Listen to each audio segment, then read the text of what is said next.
The people who were anti-antiretrovirals, they did quite a good job in kind of making people think antiretrovirals are scary, because even though I've seen people who are taking antiretrovirals who didn't have any problems, I was scared also.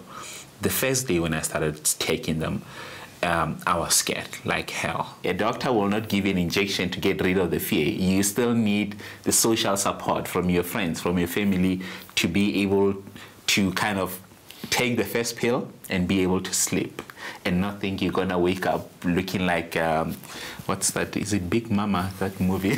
You know, it's those kind of things.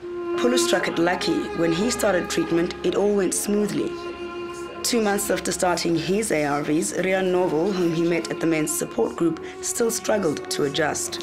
I call my HIV reality my arranged wedding because I didn't have a say in this, but I have to make it work. So, yeah, one day at a time, I suppose. Emily. Hi, Rian, how are you? I'm good, thanks. 379. 379. Rian is an actor by vocation, better known for roles in Isidingo, Egoli and Sievendelaan. Coming out first as gay, then as HIV positive, then as someone on treatment isn't easy for him. But having people he could talk to has helped. I don't want to be a victim. Daar's baie mense wat daarmee saamlewe en dit alleen dra. En ek dink dit is so belangrik om daai stappie te neem om vir iemand te sê. Vir al is jy 'n partner het of 'n lover of 'n vrou of 'n man of wat ook al, dit is belangrik die mense naby aan jou dat hulle moet weet. Want coming out is about exposure. The more you expose somebody to something, the more they get used to it, the more they are desensitized to it, and they see that other people are okay with you, with who and what you are, they warm to it. Okay, your weight is fine, it's about 80 kgs, okay? Alright. I'm going to encourage you to, before you take your tablets, eat enough, okay? Make sure your meals have a starch, either pasta or bread, or pap if you eat pap, rice. Have something concrete, and then your vegetables, and then your protein. Life throws curveballs at you, and like you think, I'm okay with it now, and then something happens, or you're exposed to something, and then you think, I didn't see this coming, you know, and then once again you have to deal with it. And I think it takes a lot of time to actually fully comprehend and make peace with it. I wake up in the morning, I'm fine. Come 10 or 11 o'clock, start feeling nauseous, and this carries on till about 4, 5. I normally go and take a nap, and then, you know, I'm fine again. And the running stomach, it's persistent. Okay. So I'm never sure if I'm gonna have an off day or whether I'm gonna be fine. And, you know, it gets quite expensive when you have to take anti-nausea medication, pills and diarrhea stuff every day, you know. And you know, you try and weigh out, do I just ride out the side effects, you know, or is this what my life's going to be like? Don't think that your life is going to be like that forever, okay? Because there are also certain things that are aggravating your stomach, even way before you even started ARVs. For example, if you knew that orange juice normally makes your tummy run, then you need to cut down on your orange juice. You need to check also into your diet. And alcohol, I've come to realize I can't have anymore. You can't have any more. Okay. But also look at the food that you use to aggravate your tummy. For example, even milk. Some people's tummy run because of milk, you know? I'm a big ice cream eater, so maybe that's... There's a dairy in the milk, so you need to a bit, you know? This Health for Men clinic in Soweto isn't only where Rian gets treatment. He works for the organization that runs similar clinics in Cape Town and Limpopo. They work to break down stigma and get men who have sex with men into treatment. Now, whether straight or gay, men who have sex with men seem to struggle most to disclose and seek help. And their struggles echo so clearly how anyone might feel walking into an HIV clinic for the first time. Stigma is nog ons grootste probleem. There's a klein dorpie mentality partykeer in townships. There's a high unemployment rate. So daar's baie mense wat rondloop of naby hulle se werk of moet loop van punt A tot B. So mense begin mekaar weer ken en herken. There's very little anonymity. Mense voel vulnerable van mense praat. Dit gaan my kop te bowe dat daar free services is, free treatment. Mense wat wil help, maar tog gebruik mense nog steeds in die kanale wat beskikbaar is by hulle nie. En vir my net so sad en daar's nog soveel werk wat moet gedoen word om daai te oorbrug.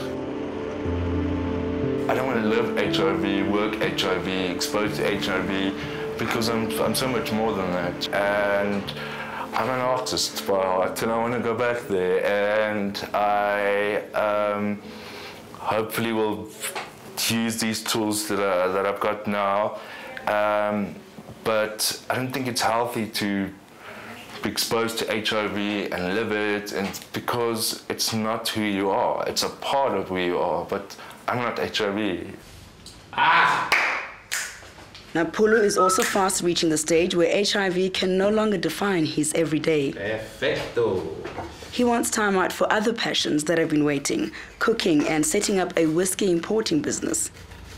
Why must it be one glass of red wine?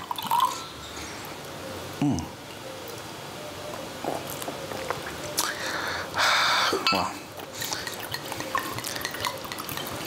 This is for my future business, so I might as well get you. He foresees a day that the convention will have to take care of itself. It has grown to become a monster that I didn't plan for. It's become my almost full-time job. We use this Google system to monitor how many people visit the website. And I think on average about 400 people go to the website every month. So I can look at that and see, and I can tell who's new, who's a new visitor, even though I can't see their names, but I can see who's the new visitor, where are they from. I think it's quite exciting because you can see if you are reaching new people. The truth is that Pulu can begin to dream of moving on because for him, ARVs work so well, and he's not the only one. Science shows that the warlike death rate of just 5 years ago, when 1,000 people died HIV-related deaths every day, has been dramatically turned around. Yes, there's been a fairly dramatic fall in mortality amongst the 20 to 50-year-olds in South Africa over the last 5 years, and that's entirely driven by the antiretroviral program. For the first time in 15 years, we've seen the average life expectancy go up in South Africa, which is complete testament to everyone who's involved in the antiretroviral program. It's not other things which are driving it. You know, getting everyone tested in this country and smacking them into a good, friendly antiretroviral program would make the problem go away. That's the reality. It really would. In 10 to 15 years' time, if we could start everyone at a CD4 count of 350, we would probably have a residual epidemic, which would be annoying and which would be difficult and complex, but we would not be dealing with these massive numbers of people getting ill, hospitalizations. We would not have this huge burden on the healthcare sector. And finally, you know, we would have kids that were not born with HIV. So this should be the message that should go around. Okay, and sorry to be crass, but that pretty much is what I have to listen. You give any public health person 3 glasses of wine, this is what they tell you is the way to deal with HIV. And the first thing I love is these statements. Men have multiple partners. How is it possible for men to have multiple partners if women don't? It's just not mathematically possible unless people are having a huge number of threesomes, or that there's this hidden gay male population is far, far larger than we think it is. Now, this is the kind of thing that goes around as popular wisdom and just can't be true. Well, this was a horrifying CDC stat, so just get your heads around this.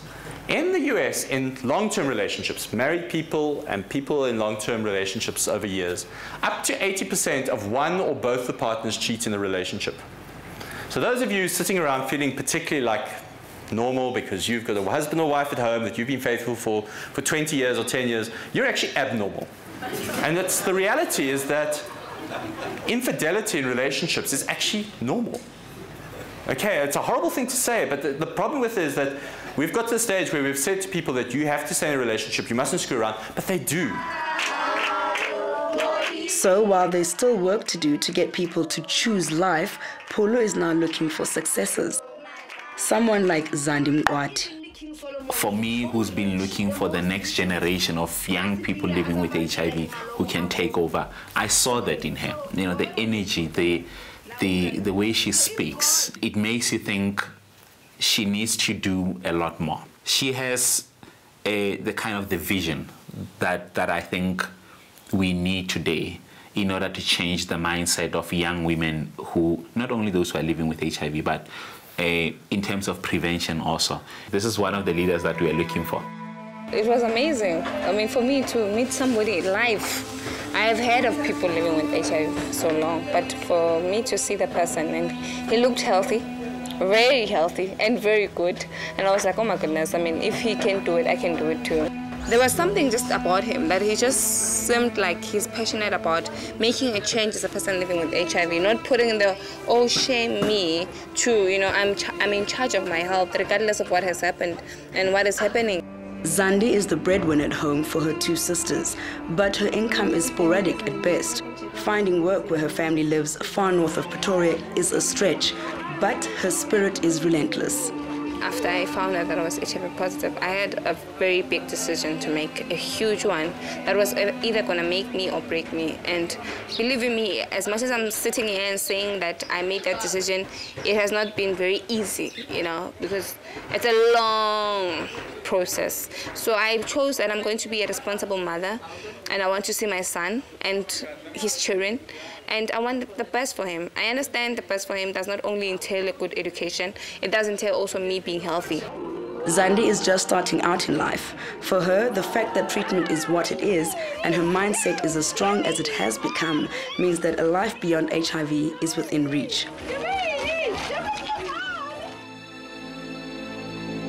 Last year, Gau's tattoo was the GPS coordinates of his life's ground zero, the clinic where he tested positive, the address of his choice to live.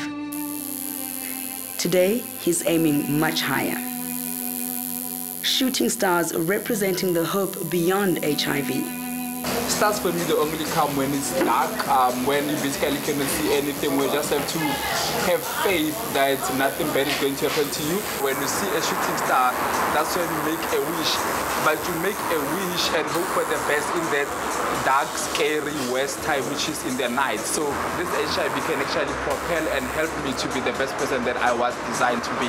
I cannot be limited or be defined by being HIV positive.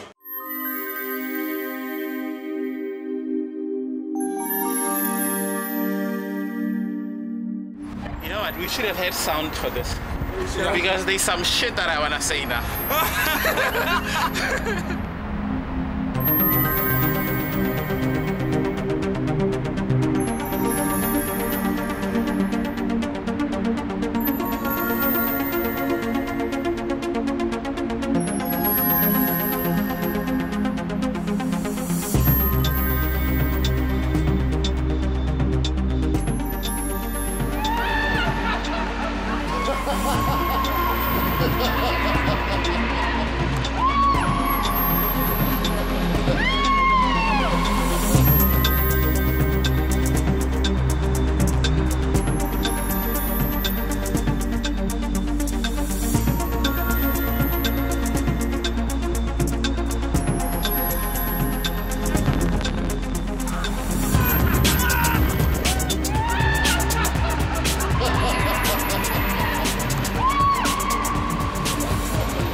Taking the jump was awesome, relieving, like just letting go and trusting in the system of life and having faith that nothing will go wrong.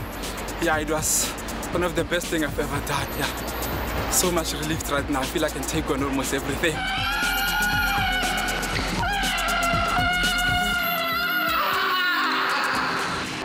I've dealt with my fear. I was afraid of going down there, but there were ropes to keep me safe. The same thing with HIV. When you feel like you're going down, there's something down there to hold you, bring you up. So, it was cool.